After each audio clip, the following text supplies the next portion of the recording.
प्यारे बच्चों, आप सभी को नमस्कार। आइए हम लोग इस वीडियो में प्रश्नावली 8.1 का प्रश्न संख्या 2 को हल करेंगे।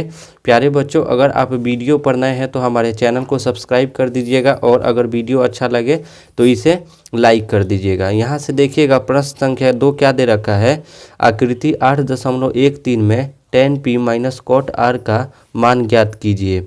ठीक है, और यहाँ से हमारे पास क्या दे रखा है, ये एक आकृति दे रखा है, जैसे कि P हो गया और Q हो गया, R हो गया, और PQ का जो मान है वो 12 सेंटीमीटर दे रखा है और उसके बाद से PR का जो मान है वो 13 सेंटीमीटर दे रखा है। तो हम इसे कैसे ज्ञात करेंगे। सबसे पहले तो हम क्या लिखेंगे प्यारे बच्चों, हल लिखेंगे, क्योंकि क्वेश्चन को हम यहाँ पे क्या कर रहे हैं, बना रहे हैं।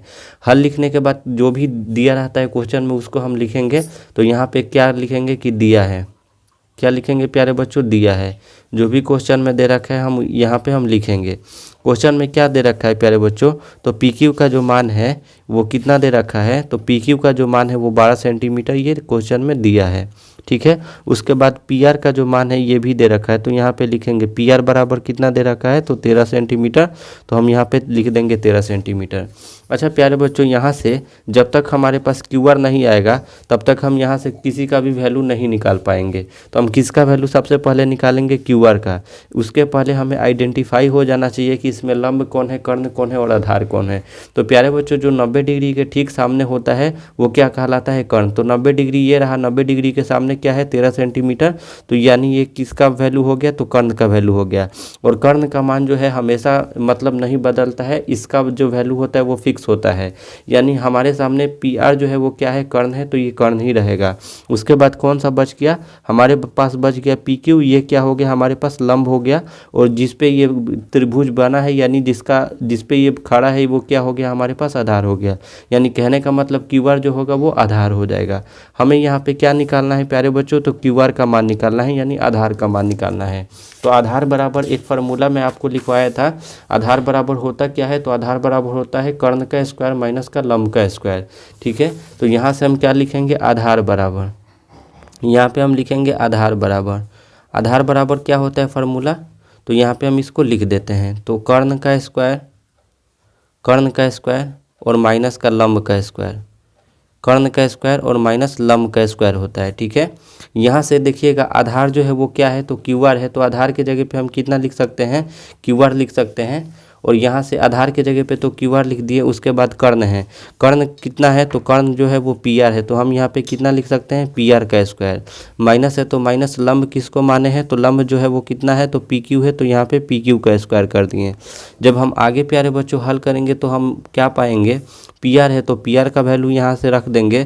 तो PR का जो वैल्यू है वो कितना है, 13 है। तो 13 का यहाँ पे स्क्वायर हो जाएगा, माइनस है तो माइनस हो जाएगा। फिर कितना है, PQ है। यहाँ से देखिएगा PQ का जो मान है वो कितना है, 12 सेंटीमीटर है। तो यहाँ पे 12 का स्क्वायर हो जाएगा। जब हम आगे इसको हल करेंगे, QR का जब हम मान निकालेंगे तो क्या होगा, यहाँ पे प्यारे बच्चों 13 में 13 का गुना करेंगे, यानी 13 का स्क्वायर करेंगे तो कितना हो जाएगा, 169। माइनस है तो माइनस, और 12 का स्क्वायर कितना होता है, 144 होता है। जब हम इसको घटाएंगे 169 में से 144 को जब हम घटाएंगे तो कितना होगा, 25 होगा। और 25 का जो वर्गमूल होता है वो कितना होता है, तो 5 होता है। यहाँ से हमारे पास तीनों का वैल्यू आ गया, यानी कर्ण का भी वैल्यू आ गया, लंब का है और आधार का मान हम अभी यहाँ पे निकाल दिए। अब यहाँ से हमें क्या करना है प्यारे बच्चों, तो हमें tan P का मान निकालना है। ठीक है, तो हम यहाँ पे लिखेंगे, पहले tan P का मान अलग अलग निकाल लेते हैं। ठीक है, यहाँ पे लिखेंगे इसलिए tan P बराबर, सबसे पहले तो हमें मालूम होना चाहिए कि tan थीटा बराबर कितना होता है। तो tan थीटा बराबर होता है लंब बटा आधार। तो हम यहाँ पे कितना लिख दे रहे हैं, लंब बटा आधार। लंब और बटा में कितना लिख दे रहे हैं, आधार, क्योंकि ये क्या होता है, फार्मूला होता है। लेकिन यहाँ पे प्यारे बच्चों एंगल जो बना रहा है, यानी हम यहाँ पे लिखे tan P। ठीक है, तो हम क्या लिखते हैं, tan थीटा बराबर होता है कितना, तो लंब और बटा में आधार होता है। लेकिन यानी थीटा के जगह पे ये क्या किया है, P है। यानी जो कोण ये बना रहा है, कहाँ पे बना रहा है, P के पास बना रहा है। प्यारे बच्चों मैं आपको बताया हूँ कि 90 डिग्री के सामने ठीक क्या होता है, कर्ण होता है, और कर्ण का मान जो है कभी नहीं बदलता है। और ये हो गया हमारे पास P, और P यानी जहाँ पे एंगल बनता है उसके ठीक सामने जो होता है वो क्या कहलाता है, लंब कहलाता है। और ये कर्ण का मान तो कभी बदलेगा ही नहीं, तो जो बच गया वो क्या हो जाएगा, हमारे पास आधार हो जाएगा। ठीक है, तो यानी हमारे कहने का मतलब ये है कि tan p बराबर लंब बटा आधार। तो जब एंगल P पे बना यानी जब कोण P पे बना तो लंब उसके लिए कितना हो जाएगा, तो QR हो जाएगा। और QR का मान कितना आया है, तो 5 सेंटीमीटर। तो लंब के जगह पे हम कितना लिख देंगे, 5 लिख देंगे। और आधार, इसके लिए आधार जो है कौन सा हो जाएगा, यानी PQ हो जाएगा। PQ कहने का मतलब कितना सेंटीमीटर, तो 12 सेंटीमीटर। तो tan p का जो मान आएगा वो कितना आएगा, 5/12 आएगा। और फिर आगे भी दे रखा है किसका मान निकालना है, cot r। तो यहाँ से हम किसका वैल्यू निकालेंगे, cot r का भी वैल्यू निकालेंगे। तो यहाँ पे लिखेंगे प्यारे बच्चों कितना, तो cot r। ठीक है, अब यहाँ पे देखिए इसी में हम क्या करते हैं, यहाँ पे कि ये त्रिभुज का निर्माण कर देते हैं। त्रिभुज में ये P हो गया, ये Q हो गया और ये R हो गया। इसका मान 13 है, इसका मान 12 है और इसका मान 5 है। ठीक है, लेकिन जो कोण बनाया है वो कहाँ पे बनाया है, यानी R के पास बनाया है। तो इसके ठीक सामने क्या हो जाएगा, तो लंब हो जाएगा। और 90 डिग्री के सामने क्या होता है, ठीक सामने क्या होता है, तो कर्ण होता है। तो इसके लिए ये कर्ण हो गया और ये लंब हो गया। तो नीचे वाला क्या हो जाएगा, हमारे पास आधार हो जाएगा। ठीक है, तो हम यानी कह सकते हैं cot थीटा बराबर कितना होता है, तो tan थीटा बराबर लंब बटा आधार होता है। तो cot थीटा बराबर क्या हो जाएगा, तो आधार और बटा में कितना हो जाएगा, लंब हो जाएगा। ठीक है, अब यहाँ से देखिएगा इसके लिए जो आधार का वैल्यू है वो क्या है, QR है। QR का जो मान है वो कितना है, तो 5 है। तो यहाँ पे 5 हो जाएगा।